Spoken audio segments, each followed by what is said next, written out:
O vëllezër të Islamit, kur dihet vlera e madhe e kësaj dite, do me thënë ditës së Kurban Bajramit, atëherë a mund të justifikohet përtesa për të bërë vepra të mira gjatë saj?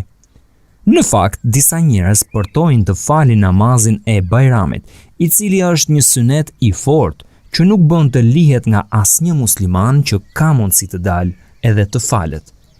Ka dietarë që e konsiderojnë detyrim namazin e Bajramit.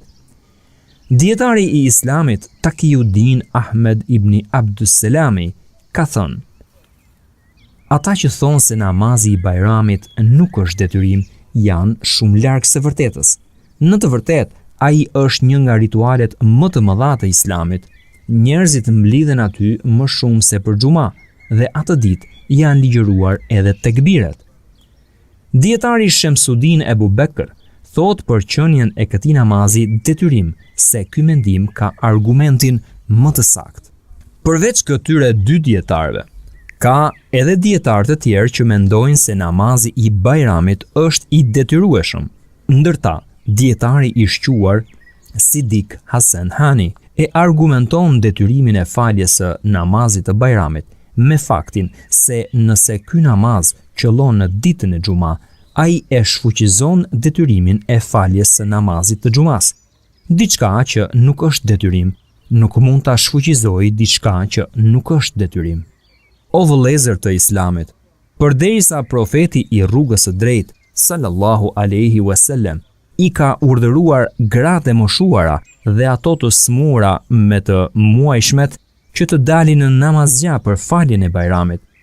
A na shkon ne që të mos e falim Bajramin, apo t'i lëm gratë e fëmijët që të mos marrin pjesë në namaz me muslimanët?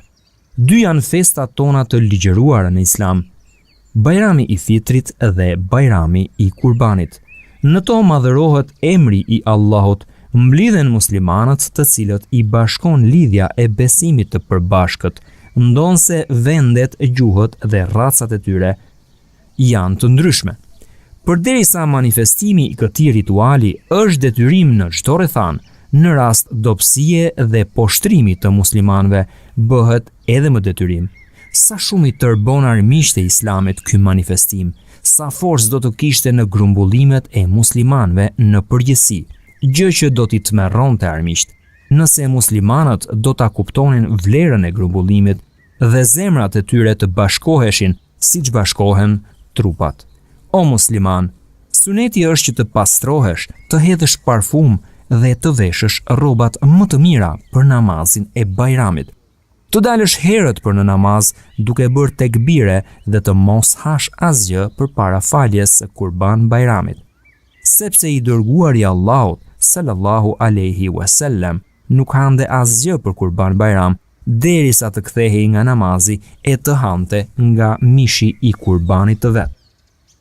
O robrit e Allahut, Kurbani është ligjëruar me Kur'an, Sunet dhe konsensusin e të gjithë ummetit Islam. Dietarët kanë mendime të ndryshme nëse ai është i detyrueshëm apo i pëlqyeshëm. Shumica mendojnë se ai është një sunet shumë i fortë, për atë që është në gjendje, kurse një pjesë mendon se Kurbani është detyrim, pra farz. Në lidhje me vlerat e Kurbanit kanë ardhur hadithe, të cilat i ftojnë njerëzit të nxitojnë sa më parë për ta kryer atë në kërkim të mirësisë së Allahut. Madje ai ka caktuar një ritual për çdo popull, që ata të përmendin emrin e Allahut gjatë flijimit të kafshëve që ai u ka dhuruar për ushqim.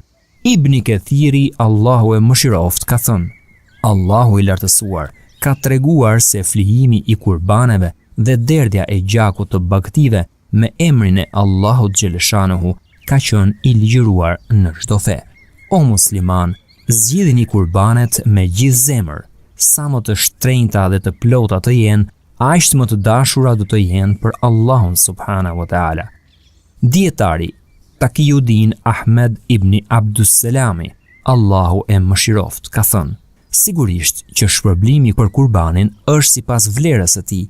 Sigurohuni që kurbani të mos ketë defekte që e bëjnë atë të pavlefshëm. I dërguari i Allahut sallallahu alaihi wasallam ka thënë: 4 lloje kafshësh nuk lejohen të theren. Në një transmetim tjetër nuk vlen për kurbane. Kafsha me një sy, por që i duket shumë, kafsha që është e sëmur në mënyrë të dukshme, kafsha që çalon dukshëm dhe kafsha shumë e dobët që nuk ka palc në kocka. E përcjellin autorët e librave e Sunnen dhe Sheikh Albani e konsideroi hadithin sahih apo të vërtetë. Me këto 4 defekte krahasohen edhe defekte të tjera që janë si ato ose edhe më të rënda. Imam Newawiu ka thënë: dietarët kanë rënë dakord se 4 defektet e përmendura e bëjnë të pavlefshëm kurbanin, e po ashtu edhe ato defekte që janë në të njëjtën linjë ose edhe më të rënda, si për shembull verbëria, një gjymtyr e prerë apo gjëra të ngjashme si këto. O besimtar, dietarët kanë thënë se në parim kurbani është i ligjëruar për të gjallët, ndërsa në lidhje me të vdekurit ekzistojnë 3 raste. I pari, të bëhen kurban për ta në vijim të gjallëve, pra që ata të bëhen pjesëtar në shpërblimin e kurbanit së bashku me të gjallët. Kështu ka vepruar i dërguari i Allahut sallallahu alaihi wasallam kur ka bërë kurban për veten dhe familjarët e tij, ku midis tyre ai kishte edhe nga ata që kishin vdekur që më parë. I dyti, të bëhet kurban për ta si zbatim i porosisë që ata kanë lënë para se të vdisnin. Ndërkohë Allahu i lartmadhëruar ka thënë për porosin: kush e ndryshon testamentin pasi e ka dëgjuar, ta di se gjunahu është i rëndë për ata që e ndryshojnë. Sure Bekare, ajeti 181. I treti, kurbani të bëhet për të vdekurin si dhurat e posaçme për ta, pavarësisht të gjallëve. Edhe ky kurban është i lejuar. Megjithatë, disa dietar kanë thënë se ata nuk e gjykojnë këtë veprim si të lejuar, sepse profeti alayhi salam nuk ka bërë ndonjëherë kurban të posaçëm për ndonjë të vdekur, dhe një gjë e tillë nuk na është transmetuar as nga sahabët bashkohës të tij që të kenë bërë kurban posaçërisht për ndonjë të vdekur. Gjithashtu është gabim ajo që bëjnë disa njerëz, të cilët bëjnë kurban për të vdekurit në vitin e parë pas vdekjes, ose bëjnë kurban për të vdekurit si dhurat, ndërkohë që nuk bëjnë kurban për veten e tyre. Kurbani i burrit vlen për të dhe familjarët e tij, qofshin ata të gjallë apo të vdekur. Kjo është prej mirësive dhe mëshirës së Allahut subhanahu wa taala. O robrit e Allahut, nxitoni të fitoni falje nga Zoti juaj dhe një xhenet, gjerësia e të cilit është sa qiejt dhe toka. Shfrytëzojeni dhuratat e Allahut të madhëruar në këto ditë të mira, sepse jeta është e shkurtër, ndarja prej saj është afër, rruga është e frikshme, tundimi mbizotron, rreziku është i madh, kritikuesi sheh mirë dhe Zoti yt është gjithnjë në prit. Askujt nuk i bën padrejtësi. Kush ka bërë ndonjë të mirë, qoftë sa një thërmi, do ta shoh atë, e kush ka bërë ndonjë të keqe, qoftë sa një thërmi, do ta shoh atë. Sure Zelzele, ajetet 7-8. O Allah, mëshiroje Muhammedin dhe familjen e tij ashtu sikurse e mëshirove Ibrahimin a.s. dhe familjen e tij.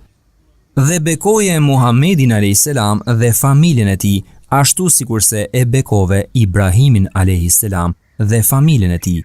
O Allah, je i kënaqur me Ebu Bekrin, Omerin, Othmanin dhe Aliun, si dhe me të gjithë shokët e tjerë dhe gratë e profetit sallallahu alaihi wasallam, nënat e besimtarve.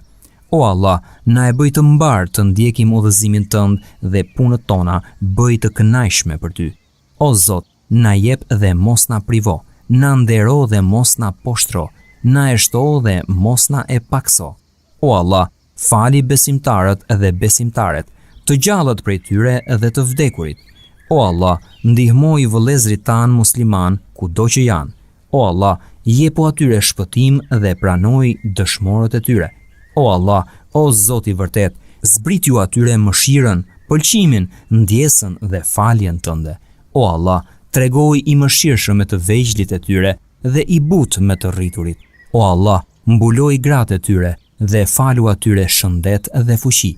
O Allah, ne të kërkojmë ty çdo gjë që sjell mëshirën tënde, çdo mjet për të fituar faljen tënde, përfitimin nga çdo vepër e mirë dhe shpëtimin nga çdo gjuna.